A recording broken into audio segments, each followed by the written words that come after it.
Hey everybody, this is Rydo and we're back to Law & Order Legacies.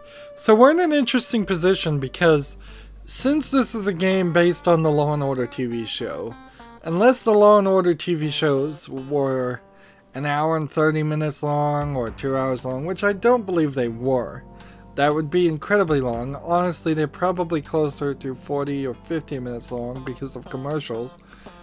We are approaching a longer length to do episode 1 here than even an episode would be. I suppose you could maybe have 2-parter or 3-parter episodes in Law & Order, and that might make some sense. But as a video game, it makes it very hard to not just play all of episode 1 in one sitting, because you'll forget the story. That was Cormac at the precinct. Alexander Baran was a guest at Parkview Regency the night Rachel was killed. He checked out earlier today, and he's on his way to MacArthur Airport. He's got a private jet and an appointment in London. Well, he's gonna be late. So, we ding ding. Mr. Baran! Mr. Baran! Detective Curtis, NYPD. We need to talk to you about the murder of a hotel maid over the weekend. A maid? Are you serious? I'm leaving for London. Look like about 1.5 inches to you, Ray? Sure does. Mr. Alexander Baran, you are under arrest for the murder of Rachel Trevino. You have the right to remain silent. Wow. So no conversation even in that area, so that background picture didn't even need to happen. I don't know why we're wasting time here. You could have just gone to this scene. Diplomatic immunity. We did a little research on you, Mr. Baran. Rachel's blog was a very interesting read. Maids, waitresses, executives at your own company? Is there any woman you wouldn't hit on? Your mom? Miss Benson, I am a handsome, virile man. I radiate power. Women are attracted to it despite themselves. Here's a clue. When a woman is attracted to you, she does not slap you with a sexual harassment lawsuit. You've had 12. I'm a flirt. I get slapped with all sorts of things. So, yeah, you could have totally skipped the scene of him being at the airport. Skip to this scene, and then his first sentence could have been, "What do you want? I have a flight to London that in 20 minutes," or whatever. And you wouldn't have even had to animate the thing.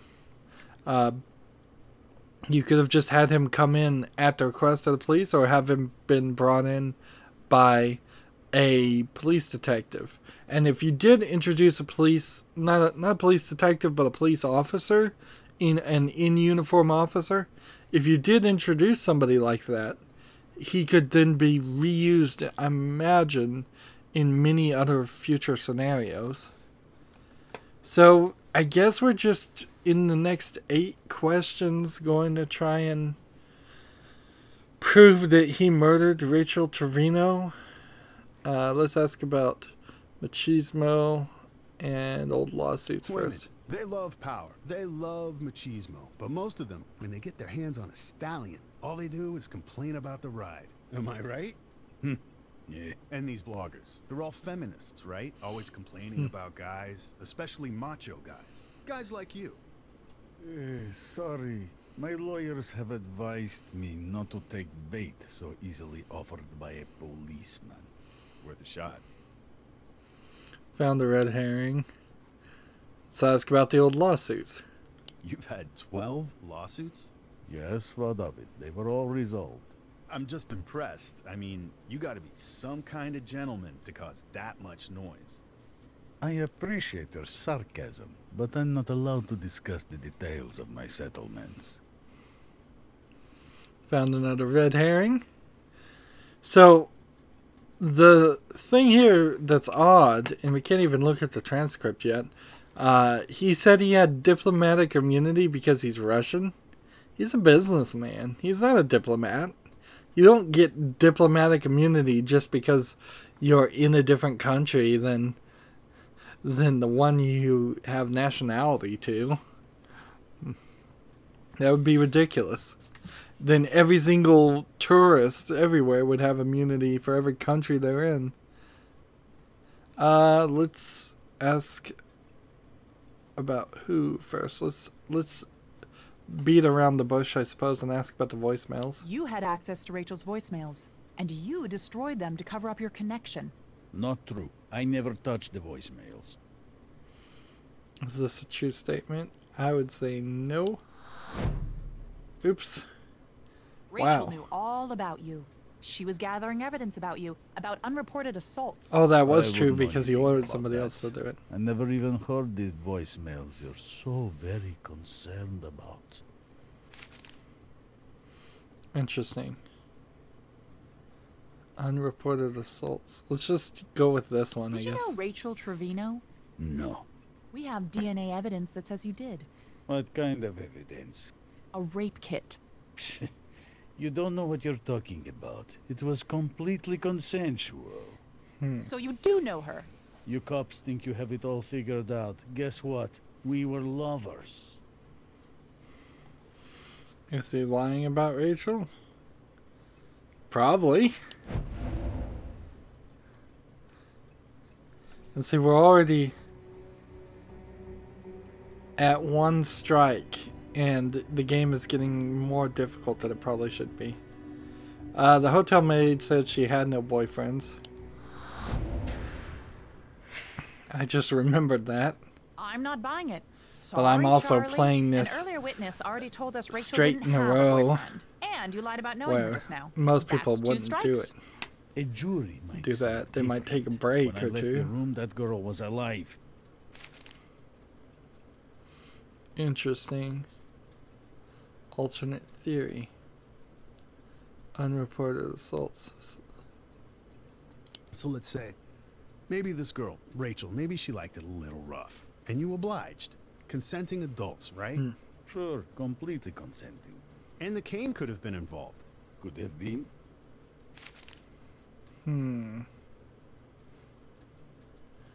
Let's not go there yet. You know, killing the witness to a crime gets you an automatic upgrade to murder 1. What crimes? What witness? Rachel had evidence on you, Baron. She knew what you were up to. She wasn't a witness to anything. Those voicemails were about an expose, a plan to blackmail me. Does this prove his innocence? No. You're lying, and we can prove it. That's the first time the game has had anybody say anything in between it.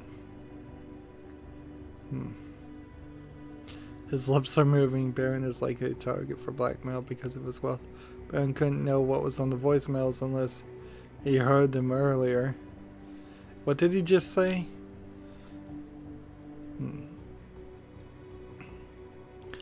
Okay, so yes, it is.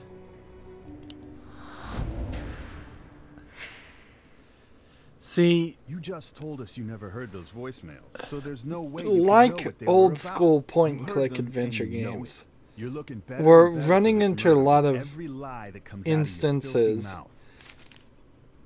is very similar to the moon logic that we often saw. So, for instance, Broken Sword 5 I recently played, and that was full of moon logic where only the creator possibly knew the right answer. It's pretty much the same here too. It's felt like at least 2 of the answers were at least plausible, if not the right answer. Same thing in LA Noire, where you only had truth, doubt, or lie as an option, even only having 3 picks without even needing evidence usually to back up your claim, unless you said he was lying, was too much. Let's go with the blackmail plot.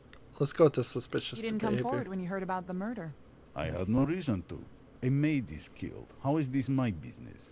She was your girlfriend. But you say she is not detective.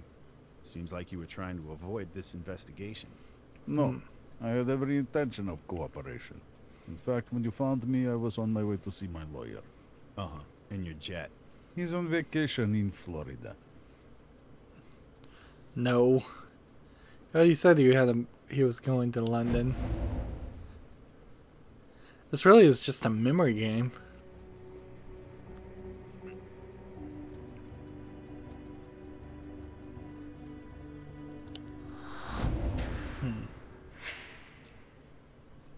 You said you were headed to London. It's just a hop, skip, and a jump to Moscow from there, and then you'd be out of our reach.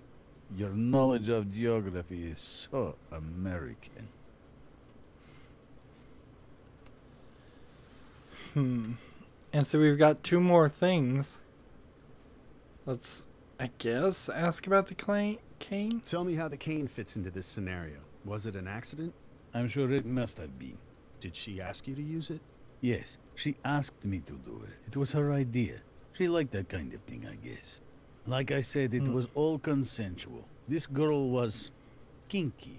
She saw my cane. She wanted to try it. She was an adult. So you admit it? No. No.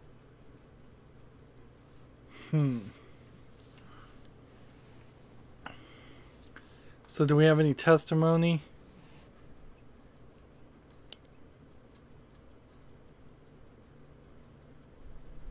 That really benefits this?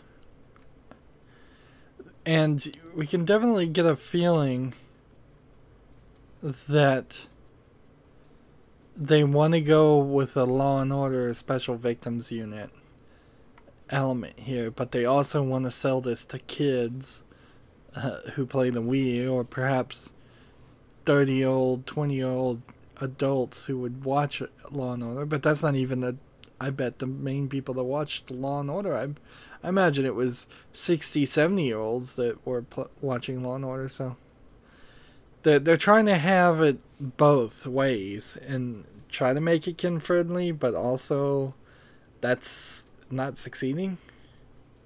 Yes, I'm going to say correct.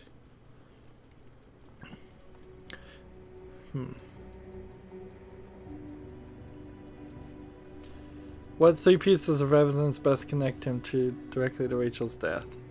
Bruises on Rachel's neck, the cane he was carrying, and the wider media in Rachel's notebook. The sudden flight to London, the cane he's carrying, and the hotel registry for the weekend. The bruises on Rachel's neck, the cane he's carrying, and DNA evidence. DNA evidence would probably be the best. And that would probably connect him directly. The bruise mark on Rachel's neck matches your cane. You just said she asked you to choke her out. No, I'm not admitting anything to you people. Come on, Baran. An innocent girl is dead. You want to be macho? You want to be a man? Why don't you tell the truth for once? You better wipe that smug smile off your face. And I missed a red herring, apparently. Miss Benson, I'm innocent of this offensive charge. My lawyers will have this all thrown out, and my country will protect me. Really? We can place you at the murder scene. We can connect you to the victim and her voicemails. And your cane is a match for the murder weapon. Now might be a good time to panic. That's a hell of a lot of evidence to throw out. Unless that's why I have a hell of a lot of lawyers. This Don't worry, I'll be out in a is few days. Then maybe I'll call episode 1 and episode Gosh, 2 is you are just the not court my case. type. We're not Come on, even Ray. following Let's go get a the bite. Mr. Baran can stew in his own ick for a while.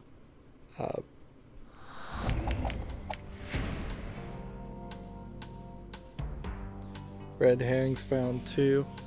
Like, either we're approaching the end of episode 1 and then episode 2 is the court case, or the whole, all 5 episodes are gonna center around this case, which I don't think so.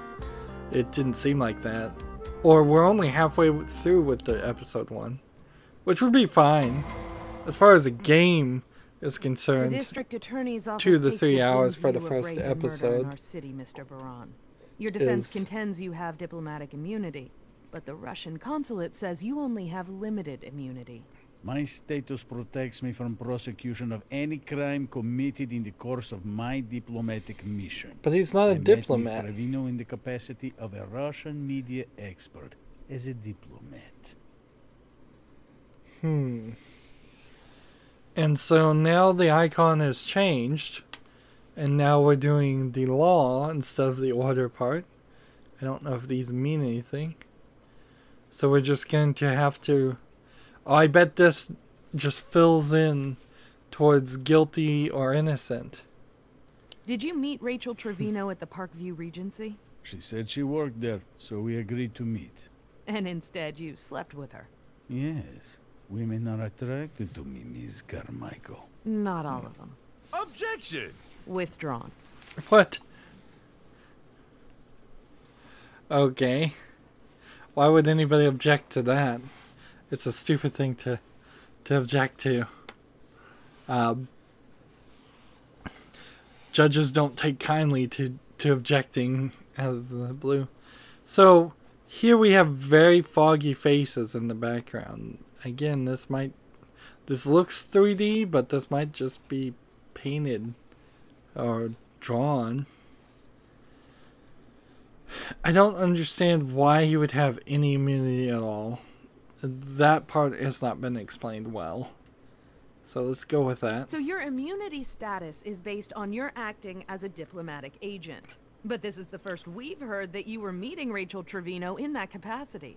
She wanted to compare Russian business philosophy to American. She mentioned that aspect specifically to me. Are you sure she didn't have something Why are the else in faces mind? so blurred? Was Rachel investigating other aspects of That your makes no business, Mr. Baran? No. Is Braun being truthful? No.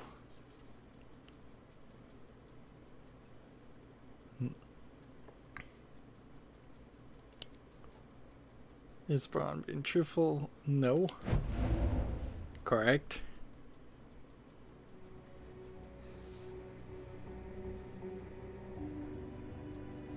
Hotel Mills stated that Rachel took photos of Baron at the hotel. We don't know that. Benson stated Rachel's blog contained evidence of other assaults by Baron. Curtis stated that Baron was under indictment for wire fraud.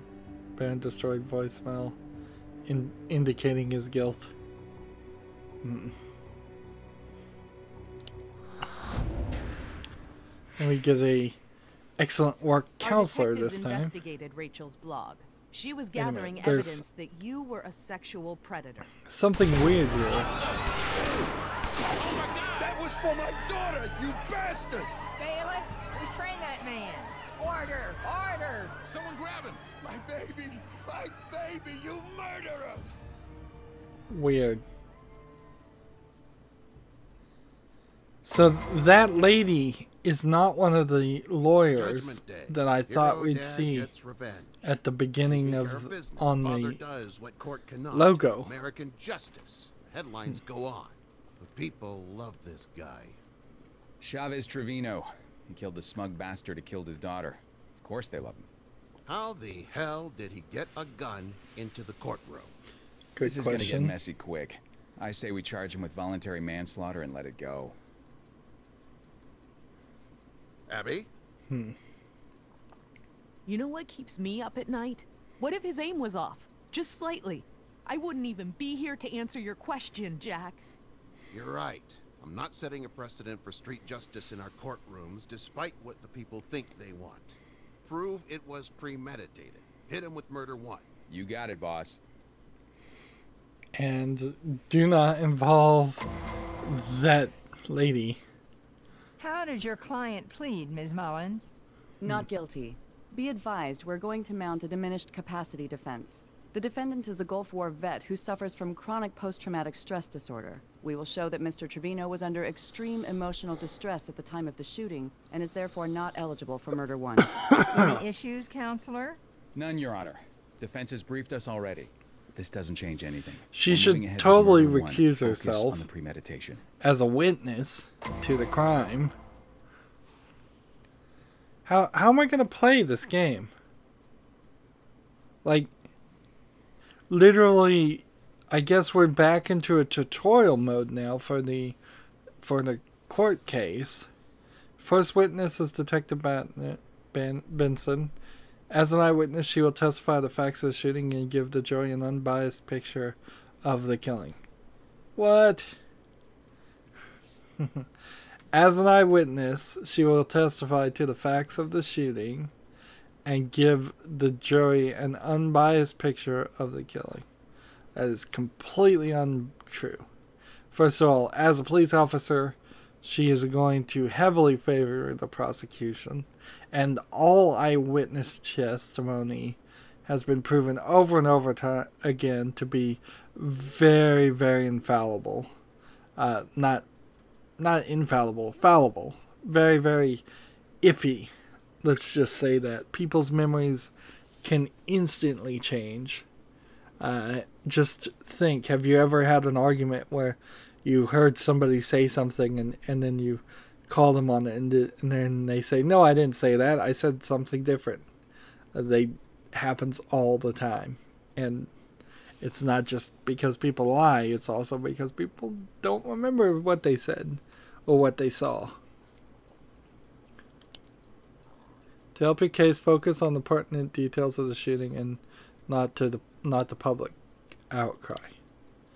Follow your questions. The defense will then cross-examine and try to break down the story. Good luck.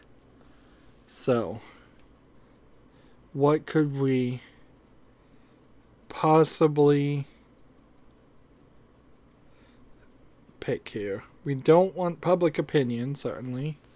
So I imagine we can just ask, like, confirm that it was him in the case in the courtroom. Can you tell us definitively who shot Alexander Baran? Without a doubt, the defendant, Chavez Trevino, shot him. I looked to see Mr. Trevino standing up with a smoking gun in his hand. Literally. And can you identify him for the court? Sitting right there. That's your shooter. Is this effective testimony? Yes. I would say it is.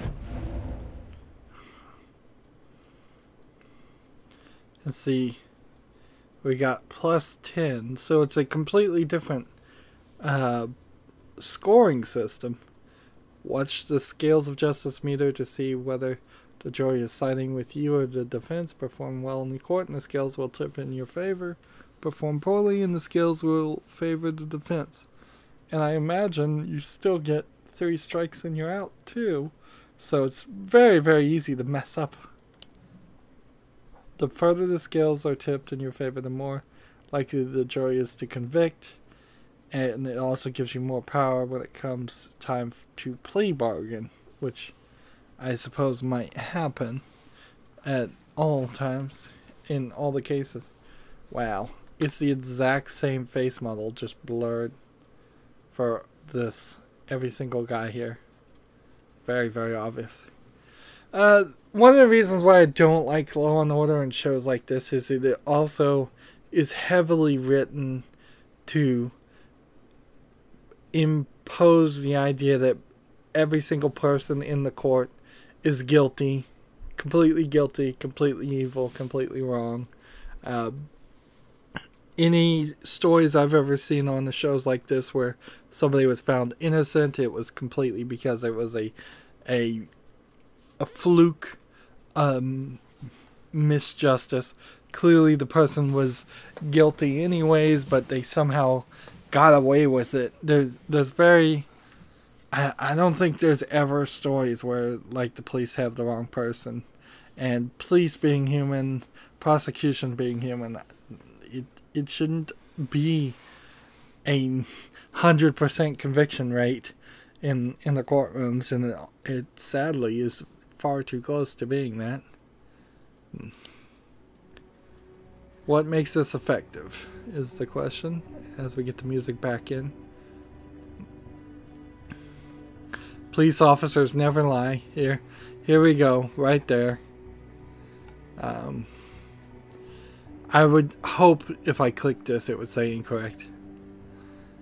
Detective Benson, I don't know if she participated or not. She was an eyewitness to the murder, though. So these are different people in that picture than the other people. Let's see. Let's not get a statement entered in the court, because why would we? Let's talk about the gun. Detective, how exactly did Mr. Trevino get a gun into the courtroom? Aren't there security measures? We're still investigating how he breached security. But he claims he stuffed it into his jacket and simply walked through. How difficult would it have been to get past security? Mr. Trevino had to avoid metal detectors and checkpoints covering every entrance. What would it take to get past all that security, Miss Benson? Forethought, planning, and intelligence. Interesting. Mr. Trevino had to keep his cool and his wits about him at all times. What's Benson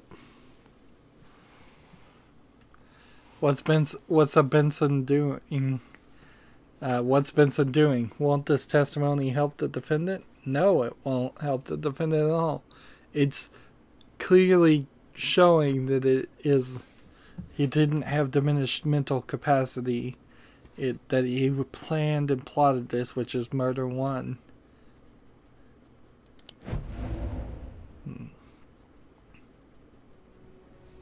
Why is Cutter asking Benson to testify about Trevino's mental state?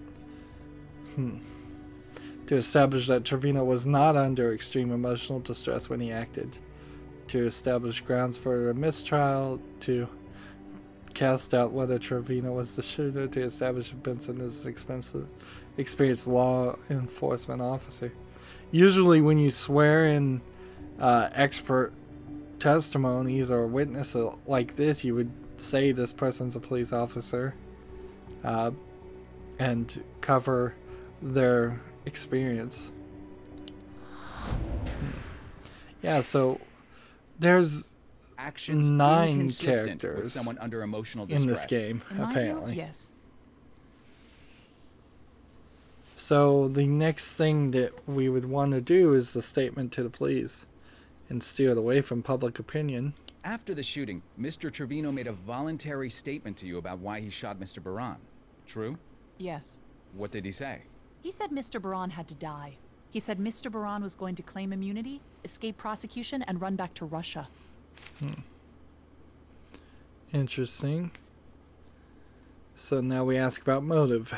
What else did he say? He said the courts were weak, powerless. He said the only justice he wanted was a death sentence. So, his motive was less about avenging his daughter's murder and more about exacting the type of justice he wanted to see. Objection. Withdrawn.